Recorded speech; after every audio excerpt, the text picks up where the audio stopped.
আরও প্রায় 10,000 কর্মীকে ছাঁটাই করা হলো ট্রাম্প প্রশাসনের নির্দেশে। সরকারি ব্যয় কমানোর জন্য দ্বিতীয় মেয়াদে ডোনাল্ড ট্রাম্প ক্ষমতায় আসার পর এ নিয়ে এ পর্যন্ত চাকরিচ্যুত করা হয়েছে 9,500 জনের বেশি সরকারি কর্মীকে।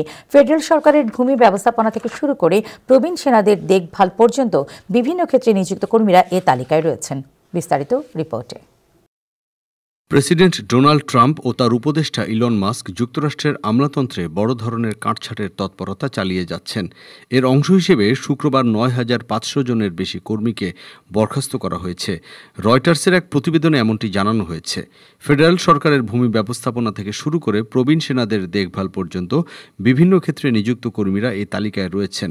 স্বরাষ্ট্র, জ্বালানি, প্রবীণ বিষয়ক, কৃষি এবং স্বাস্থ্য ও মানবসেবা বিভাগের কর্মীদের ছাঁটাই করা হয়েছে। চাকরির 1 বছর হয়নি এমন কর্মীদের নিশানা করা হয়েছে।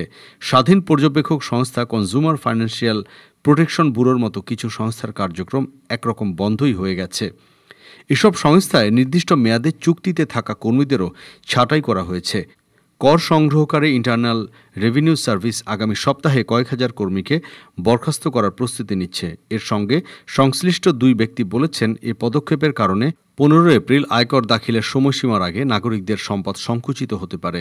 রয়টার্স এবং যুক্তরাষ্ট্রের প্রথম সারির কয়েকটি সংবাদ মাধ্যমের প্রতিবেদনে বলা হয়েছে, সম্প্রতি ট্রাম্প ও মাস্কের প্রস্তাবে সায় দিয়ে যে 75,000 কর্মী স্বেচ্ছায় পদত্যাগ করেছেন, তার থেকে ছাঁটাইয়ের এই ঘটনা আলাদা। ট্রাম্প বলেছেন, ফেডারেল সরকার খুব বেশি চাপে আছে এবং অপচয়, জালিয়াতির কারণে প্রচুর অর্থ নষ্ট হচ্ছে। ফেডারেল সরকারের প্রায় 36 লাখ কোটি ডলার ঋণ রয়েছে এবং গত বছর 1,80,000 কোটি ডলারের ঘাটতি রয়েছে। ডেমোক্র্যাট দলের কয়েকজন কংগ্রেস সদস্য বলেছেন, ফেডারেল খরচের ওপর আইনসভার যে সাংবিধানিক কর্তৃত্ব রয়েছে তা ক্ষুণ্ণ করেছেন ট্রাম্প। যদিও কংগ্রেসের উভয় কক্ষে সংখ্যাগরিষ্ঠতা থাকা রিপাবলিকানরা ব্যাপকভাবে এই পদক্ষেপগুলোকে সমর্থন করেছেন।